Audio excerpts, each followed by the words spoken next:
une mesure de sagesse. Voilà, donc ça règle la question de la censure. Et maintenant, ça pose une question au président de la République. Est-ce qu'il peut continuer à résister à la dissolution ? Vous l'appelez à prendre la parole aujourd'hui, Emmanuel Macron ? C'est pas sa parole qui m'intéresse, c'est sa décision. Je l'appelle à dissoudre l'Assemblée nationale. Car nous sommes au bout du chemin. Et il n'y a pas de solution. Il n'y en aura pas plus demain. Et par conséquent, la seule décision sage dans ces circonstances est prévue par la Constitution de la Ve République, c'est d'en revenir aux urnes et que les Français donnent une direction au pays. Vous n'accepterez pas de nouveau Premier ministre qui puisse être nommé aujourd'hui ? Non mais là on est au bout de la blague là. Je veux dire la farce a assez duré. Les Français sont excédés de cette situation et en l'occurrence Emmanuel Macron, en résistant comme il le fait de manière irrationnelle aux institutions, est en train de mettre le pays dans une situation terriblement compliquée. Et au passage, son camp également.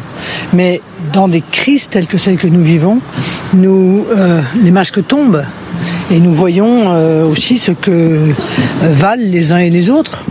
Voilà. Je pense que chacun aura compris que LR, en fait, souhaitait plus de postes de ministres, que le PS souhaite plus de postes de ministres.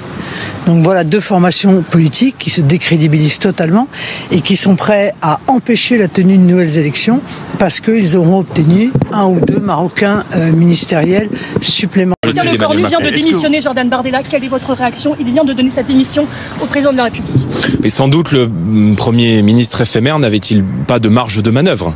Et très certainement, c'est Emmanuel Macron lui-même qui a composé ce gouvernement. Donc je ne veux pas accabler Monsieur Le Cornu pour accabler Monsieur Le Cornu. Mais c'est très certainement Monsieur Macron qui avait composé ce gouvernement.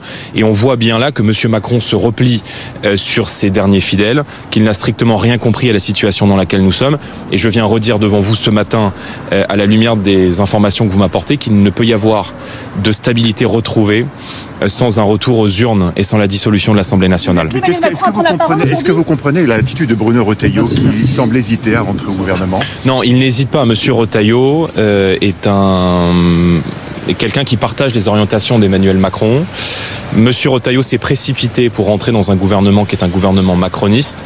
Et aujourd'hui, face aux réticences de la base des Républicains, semble effectivement faire machine arrière. Mais je pense qu'il y a beaucoup de militants, de sympathisants, d'électeurs républicains qui sont des patriotes sincères, qui ne se reconnaissent plus dans la manière dont la droite se dilue dans le macronisme.